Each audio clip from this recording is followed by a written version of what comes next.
काय operation tiger नंतर आता ऑपरेशन तुतारीची चर्चा आहे. राष्ट्रवादी काँग्रेस शरद पवार पक्षाचे खासदार अमोल कोल्हे, डॉक्टर अमोल कोल्हे यांनी असं म्हटलंय की समजा जर महायुतीकडून ऑफर आली तर विचार करू.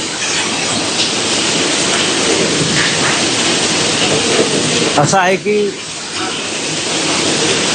ऑपरेशन टायगर, ऑपरेशन तुतारी, एक दिवस ऑपरेशन कमळ सुद्धा होईल. आपापसात काल तामिळनाडूमध्ये टीव्हीके पक्षाचे आमदार फोडण्याचा प्रयत्न झाला.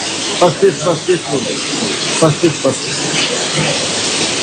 पश्चिम बंगालमध्ये तृणमूल काँग्रेसच्या आमदार आणि खासदारांवरती हल्ले सुरू आहेत. या देशाचं राजकारण इतक्या खालच्या पातळीवर नेऊन ठेवलं आहे भारतीय जनता पक्षानं की भविष्यामध्ये हे सांगावं लागेल की या देशात केव्हा तरी लोकशाही होती. आता आपण जे काय म्हणतो ऑपरेशन तुतारी, आता ह्याच्यावरती मी काय बोलू. डॉक्टर अमोल कोल्हे यांनी जर असं विधान केलं असेल तर ते दुर्दैव आहे. मी त्यांना ओळखतो. ते छत्रपती संभाजीराजांची भूमिका करतात. सध्या महात्मा फुल्यांच्या भूमिकेत आहेत. छत्रपती संभाजी आणि महात्मा फुले हे स्वाभिमानी आणि धर्माभिमानी आणि त्यांच्या भूमिकेत शिरणारी व्यक्ती ही धर्मद्रोह आणि विचारद्रोह करणार नाही याची माझ्यासारख्या त्यांच्या चाहत्याला खात्री वाटते. महायुतीचा जर त्यांनी भूमिका मांडली असेल तर महायुतीमध्ये कोण आहे? महायुतीमध्ये धर्मद्रोही आहे, रामद्रोही आहेत ना. राम मंदिराच्या दानपेट्या लुटणाऱ्यांच्या पक्षात कोणी जाणार आहे का? किंवा हिंदुहृदय सम्राट शिवसेना प्रमुख बाळासाहेब ठाकरे यांच्या पक्षाची बेईमानी करणाऱ्या शिंद्यांच्या गटात कोणी जाणार आहे का? हे एकत्र आहे सगळे. हे रामद्रोही हिंदुद्रोही एकत्र आहेत. त्यांच्यामध्ये जाण्याचा विचार जे करत असतील किंवा जे गेले आहेत त्यांना सुद्धा इतिहास धर्मद्रोही, हिंदुद्रोही आणि रामद्रोही म्हणून त्यांची गणना केली जाईल. कोणत्या अर्थानं कोल्हे बोललेत मला माहीत नाही, पण कोल्हे हे जेव्हा शिवसेनेबरोबर होते तेव्हा त्यांनी शिवसेनेत निष्ठेने काम केलं. मग माननीय शरद पवार साहेबांबरोबर गेले तेव्हा त्यांच्याबरोबर ते काम करत आहेत. आणि कोल्हे ह्यांना निवडून आणण्यामागे त्या भागातल्या हजारो शिवसैनिकांची मेहनत आहे.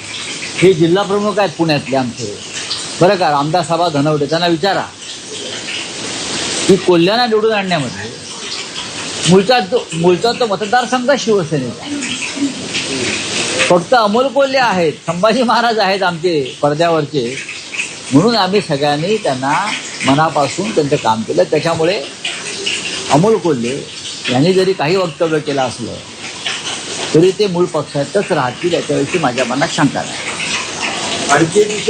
आणि मुळात ती जागा महायुतीची नाही, ती मूळ जागा शिवसेनेची आहे, उद्धव बाळासाहेब ठाकरे. आणि ती जागा जिंकण्याची क्षमता फक्त आमच्यामध्येच आहे का? बरोबर ना? हां, आमचा साधा शिवसैनिक सुद्धा ती जागा जिंकू शकेल असा तो मतदारसंघ आहे. आणखी एक विषय होता, राज ठाकरेंनी काल ठाण्यात पक्षांतर केलेल्या खासदारांवर अत्यंत कठोर शब्दात टीका केली. अत्यंत कठोर योग्य शब्दात केली.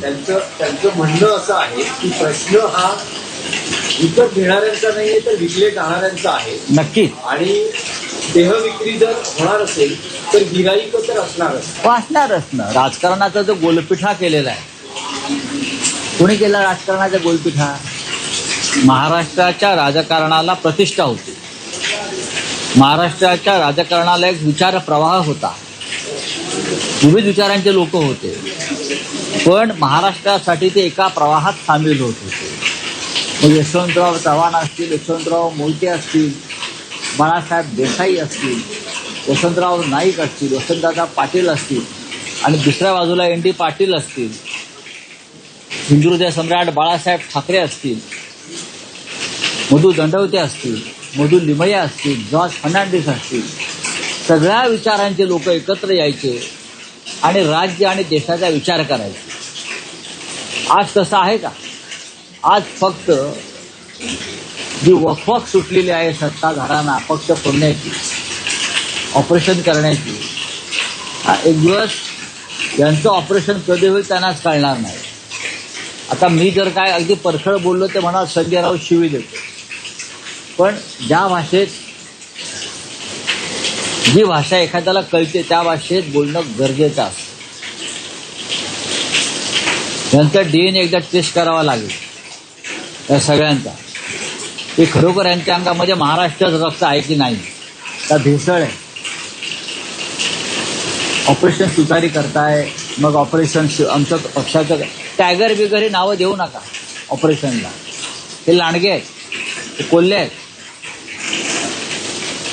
आणि बेसावत ठेवून तुम्ही अशा प्रकारची कामं करताय सत्तेचा वापर करून. यात कुठलं शौर्य आहे? राज ठाकरे जे बोललेलं आहे ते अत्यंत योग्य आहे. दोन्ही बाजूने आहे ते. माल विकायला तयार आहे ना, माल विक्रीसाठी आधी तयार केला जातो. सचिन अहिरांचं काय झालं? सचिन अहिरांचं काय झालं? इकडले जे आमचे खासदार आहेत त्यांना फोडल्याचं बक्षीस म्हणून त्यांना उपसभापती केलं. पक्षात राहून त्यांनी कसं केलं की ते शिवसेनेमध्ये आहेत, पण काम कोणाचं करत होते? शिंदे गटात, भाजपचे. इकडले जे खासदार आहेत जे कुठले शेवटच्या क्षणी, त्याच्यामध्ये फार मोठी कामगिरी ही सचिन अहिरांनी बजावली. पण भाजप आमदारांचं असं म्हणणं आहे की राज ठाकरेंच्या या विधानावर त्यांच्यावर हक्कभंग काही हरकत नाही, पण आम्ही आणणार नाही. आणा ना. कारण त्यांचं असं म्हणणं होतं की एकेकाळी आम्ही राज ठाकरेंबरोबर काम केलं. उद्धव ठाकरेंना जे आमदार, खासदार, नगरसेवक सोडून जाते, स्वतः राज ठाकरेही उद्धव ठाकरेंना सोडून गेले होते. तर ह्या सगळ्या गोष्टी हा विषय इथे चर्चेचा नाहीये. महाराष्ट्र नवनिर्माण सेनेचे प्रमुख राज ठाकरे यांनी सध्याच्या राजकारणातलं जे सत्य आहे परत ते सांगितलं. हा देहविक्रय करण्याचाच प्रकार आहे. जो पेजेला देईल त्याच्या शेजेला जायचं, पेजेला देईल त्याच्या शेजेला जाणाऱ्यांच्या अवलाद राजकारणात निर्माण झालेली आहे दुर्दैवाने. पण उद्या हेच भाजपचे किंवा शिंदे गटाचे लोक त्याच पद्धतीनं दुसऱ्यांच्या शेजेवर जायला कमी करणार नाहीत. आम्ही तुम्हाला मुलांसारखं सांभाळलं, आमदार खासदारांना पद प्रतिष्ठा दिली, सन्मान दिला आणि त्यांनी डोळा मारला, तुम्ही तिकडे गेले. लफडं जरी नीट करा ना, लफड्यालाही प्रतिष्ठा असते राजकारणामध्ये. नीट लफडं करा. बोला. आणखी एक विचार होतं की सचिन अहिर यांची उपसभापतीपदी बिनविरोध निवड झाली आहे. काल शिवसेना उद्धव बाळासाहेब ठाकरे पक्षानं उमेदवारी अर्ज भरलेला मागे घेतला, त्यामुळे ते बिनविरोध निवडून आले. पण त्यांचं असं म्हणणं आहे की मी शिंदे शिवसेनेत जाताना उद्धव ठाकरे यांना मेसेज केला होता मला माहिती आणि त्याला त्यांनी रिप्लायही केला, असं सचिन अहिर यांचं माझ्याकडे माहिती नाही त्याला. का उद्धव ठाकरे म्हणाले जा म्हणून? उत्तर काय ते सांगा ना. उत्तर काय ते सांगा की सन्मान्य उद्धव ठाकरे असं म्हटले का वा वा वा वा छान छान सचिन अहिर तुम्ही उत्तम निर्णय घेतलात, हा असं बोलले का ते? त्यांची कुठेतरी व्यथा वेदना असेल ती त्यांनी व्यक्त केली असेल. ज्यांच्यावर उद्धव साहेबांनी विश्वास ठेवला अनेक कामात, ते जर अशा प्रकारे बेईमानी करून जात असतील तर त्या नेत्याची भावना काय असेल सांगा ना. किंवा हे जे काय आहे ना, हे गोंधळ निर्माण करू नका उगाच. बोलिए. जो पक्ष है उसको तोड़ रहे हैं, इस बात आ रही है. अभी मुझे तो लगता है एक दिन अमित शाह जी और मोदी जी एक साथ बैठकर दोनों को पूछेंगे, चलो मैं तुमको फोड़ता हूं, तुम मुझे फोड़। बाकी कोई बचेगा ही नहीं ना फोड़ने के लिए पार्टी। दोनों ही फोड़ेंगे एक दूसरे को। बीजेपी फोड़ देंगे। इतनी नशा है पार्टी फोड़ने के लोगों में, कुछ बचा ही नहीं तो अपनी पार्टी फोड़ देंगे ये लोग। 35 करोड़ का खेल वहां हो गया तमिलनाडु में। 15 विधायक टीवी के पार्टी के तोड़ने की कोशिश की, सरकार गिराने की। ये लोगों को चैन नहीं है, ये लोगों को नींद नहीं आती। अगर किसी को नहीं तोड़ा एक दिन तो उनको नींद नहीं आती। क्या कर सकते हैं? देश का लोकतंत्र इतने स्तर तक नीचे गिरा है। कभी आने वाले पीढ़ी को बताना होगा कि इस देश में कभी लोकतंत्र था। ऊपर किसमें कुछ कर नहीं रहा है, कुछ क्या नहीं करना।